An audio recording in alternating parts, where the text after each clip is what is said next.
हिंगोली येथील शासकीय विश्रामगृहात भाजपच्या पदाधिकाऱ्याची जिल्हास्तरीय बैठकीत संपन्न। जिल्ह्यात हर घर तिरंगा आणि रक्षाबंधन हा उपक्रम राबविण्यात येणार, जिल्हाध्यक्ष गजानन घुगे यांची माहिती। हिंगोली येथील शासकीय विश्रामगृहात आज भाजपाच्या पदाधिकाऱ्यांची जिल्हास्तरीय बैठकीत संपन्न झाली। या बैठकीला जिल्हाभरातून भाजपाचे पदाधिकारी, महिला पदाधिकारी मोठ्या संख्येने बैठकीत सहभागी झाल्या होत्या। या बैठकीत भाजपाचे जिल्हाध्यक्ष तथा माजी आमदार गजाननरावजी घुगे, माजी नगराध्यक्ष बाबाराव बांगर, भाजपाचे ज्येष्ठ नेते के शिंदे यांच्यासह जिल्ह्याभरातून आलेले भाजपाचे पदाधिकारी, कार्यकर्ते मोठ्या संख्येने बैठकीत उपस्थित होते। यावेळी या जिल्हास्तरीय बैठकीत आगामी नगरपालिका, नगरपरिषद, पंचायत समिती निवडणुकीच्या पार्श्वभूमीवर चर्चा करण्यात आली।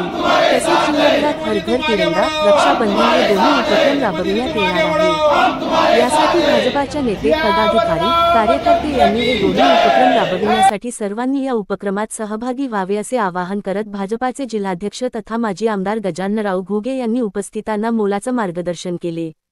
तसेच जिल्ह्यात भाजपा कार्यकारिणी जाहीर झाली, त्या सर्व भाजपच्या पदाधिकाऱ्यांना त्यांच्या नियुक्तीचे पत्र देऊन सर्वांचा सत्कार करण्यात आला।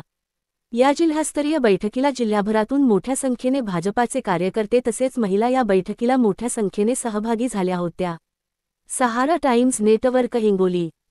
एका बुथवर 100 राखी जमा करून माननीय देवाभाऊचे आभार अभिनंदन करण्याकरता आम्ही या ठिकाणी कार्यक्रम महिला मोर्चा आणि भारतीय जनता पार्टी राबवणार आहोत। आणि ह्या घरपरत गेल्याच्या नंतर ज्या महिला तुमच्या महिला असेल, घरकुल असेल, त्या ठिकाणी गॅस असेल, अनेक योजनेचा लाभ महिलेला झालेला आहे। धान्याच्या माध्यमातून असो, विकासाच्या माध्यमातून असो, पिण्याच्या पाण्याच्या माध्यमातून असो, जल मशीनच्या माध्यमातून असो, त्या योजना राबवलेल्या आहेत। त्या योजना लोकांना पोहोचल्यानंतर लोकांचं म्हणणं काय, महिलेचं म्हणणं काय, आमच्या लाडक्या बहिणीचं, या माध्यमातून मुख्यमंत्र्याला आम्ही संदेश पाठवणार आहोत। आणि निश्चितच देशाचे पंतप्रधान मोदी साहेब, महाराष्ट्राचे मुख्यमंत्री देवाभाऊ यांनी जे भारतात आणि महाराष्ट्रात काम उभं केले ते सर्वसामान्य जनतेपर्यंत पोहोचले।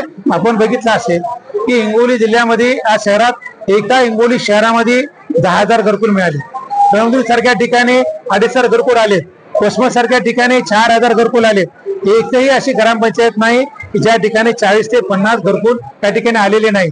नुसतं घरकुलच नाही, त्या घरकुला शौचालय मिळणार, त्या घरकुलाला पिण्याचे पाणी स्वच्छ त्या ठिकाणी नाही मिळणार, त्या ठिकाणी सौर ऊर्जाची लाईट मिळणार, त्या ठिकाणी अनेक त्या घरकुलाला 2 लाख एक काळ असा होता की 1,20,000 होते, पण आज 2,05,000 घरकुल सरकारने केलेले आहेत। आणि आपण बघत असाल ग्रामीण भागामध्ये की घरकुल जे बांधतायत अतिशय सुंदर, लोक घरकुल बांधून त्या ठिकाणी शान फोटो काढून आम्हाला देवाभाऊ पाठवत आहेत। आणि हाच काम केलेलं लोकांच्या माध्यमातून आम्ही केलेलं काम सांगावं, नाहीतर ग्रामपंचायतचा काँग्रेसचा सरपंच म्हणाला मीच घरकुल दिला, पिण्याच्या पाण्याची नळ योजना केंद्रातून आली, राष्ट्रवादीचा कार्यकर्ता म्हणते मीच केलं। आणि ह्या योजना लोकांपर्यंत भारतीय जनता पार्टीने केलेले कार्य लोकांपर्यंत पोहोचावं। आज बावनकुळे साहेबांना अनेक त्या ठिकाणी 7/12 तुम्हाला घरपोच असेल, त्या ठिकाणी वाटणी जर घरात करायची असेल तर 500 रुपयाच्या बॉन्डवर असेल, 7/12चा फारपेट तुम्हाला तिसऱ्याशी मिळणार आहे।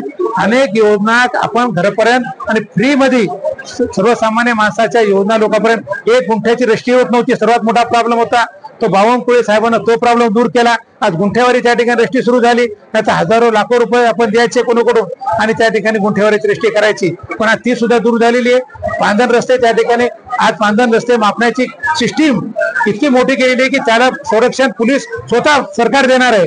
पांधन रस्ते या ठिकाणी काले राहिलेत, हिंगोलीच्या आपण मतदारसंघात बघितले असेल की पांधन रस्ते तानाजीरावांना बऱ्याच गावात केलेले आहेत, पण अनेक योजना सरकारच्या आल्यात, त्या लोकांपर्यंत पोहोचल्यात, पण त्याची जाणीव करून देण्यासाठी आणि या माध्यमातून आमचे रक्षाबंधनाचा कार्यक्रम आणि तिरंगा यात्रा कार्यक्रम आहे।